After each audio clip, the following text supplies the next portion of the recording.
বয়স 50 ছুঁই ছুঁই, দুই চোখে নেই দেখার ক্ষমতাও।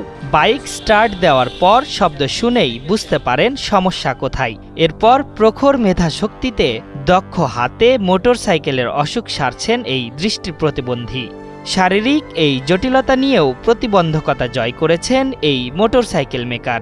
গাড়ির মধ্যে কি শব্দ স্টার্ট দিলে বোঝা যায়, আর বোবা হইলে আমার কারেন্টটা চেক করি, ওটা বোঝা যায় গাড়ির মধ্যে এই সমস্যা। গত 3 দশক ধরে এভাবেই স্থানীয় মোটরসাইকেল চালকদের সেবা দিয়ে আসছেন হোসেন আলী। শুরুতে চোখে দেখতে পেলেও 10 বছর আগে ব্রেইন স্ট্রোক করেন তিনি। এরপর হারান দৃষ্টিশক্তি। সেই থেকে এভাবেই কাজ করে যাচ্ছেন। নিজেও তৈরি করেছেন অসংখ্য মোটরসাইকেল মেকানিক। আমাদের মঠবাড়িয়া যদি বলি 20-30 জন তার শিষ্য আছে। হোসেন ভাই আমাদের ওস্তাদ, এবং আমার বলতে হবে না, আমাদের মঠবাড়িয়া মনে করেন অধিকাংশ বা যত মিস্ত্রি আছে 3 ভাগের 2 ভাগই তারই শিষ্য।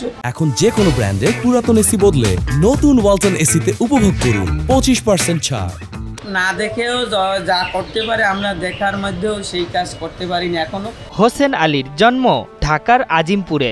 আর্থিক অসচ্ছলতায় 10-12 বছর বয়সে বড় ভাইয়ের কাছে মোটরসাইকেল মেকানিকের কাজ শেখেন। সেই প্রথম হাতে খড়ি।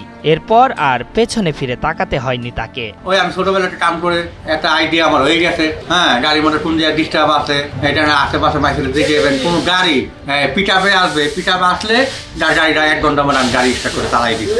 আনছে পিটাবে আর আমার এদিকে আছে চালায়া। পরিপূর্ণ কাজ শিখে 35 বছর আগে পিরোজপুরের মঠবাড়িয়া ফেরেন হোসেন।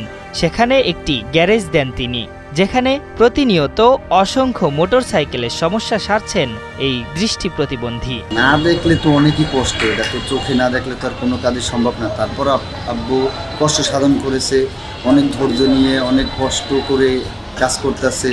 হোসেন কাকার এখানে আসলে আমরা গাড়ি সারতে আসি, কারণ হোসেন চাচা হচ্ছে এখানে একজন অভিজ্ঞ মেকানিক। অভিজ্ঞতার জায়গা থেকেই কিন্তু আসলে তার কাছে ছুটি আসি আমরা, এবং অনেক লোকজন ছুটি আসেন, যেহেতু সে কাজে অভিজ্ঞ। নিজের দৃষ্টিশক্তি ফিরে পেতে এখনও লড়াই করছেন হোসেন। এজন্য বছরে 2 বার ইনজেকশনও নিতে হয় তাকে, যার প্রতিটির মূল্য 35,000 টাকা। কিন্তু আর্থিক অসচ্ছলতার কারণে সেটিও করতে পারছেন না। শুরুতে বিত্তশালীদের দ্বারে দ্বারে ঘুরলেও প্রয়োজনীয় সাহায্য না পেয়ে নিজেকে গুটিয়ে নিয়েছেন তিনি। 8 বছর আমি চিকিৎসা চালাইতে পারিনি। আমি অনেক মানুষের বাসা গিয়েছি, এই কষ্টের কথা বলা যাইব না। বলাতে মানে কারণে মানুষ দেহে হোসেন ভালো ম্যাটার। আমি গিয়েছি 1 দিন 2 দিন 3 দিন পরে আর সে আমাদের কথা বলে না। দৃষ্টি প্রতিবন্ধী হোসেনকে এরই মধ্যে ভাতা প্রদানের ব্যবস্থা করেছে উপজেলা সমাজসেবা কার্যালয়।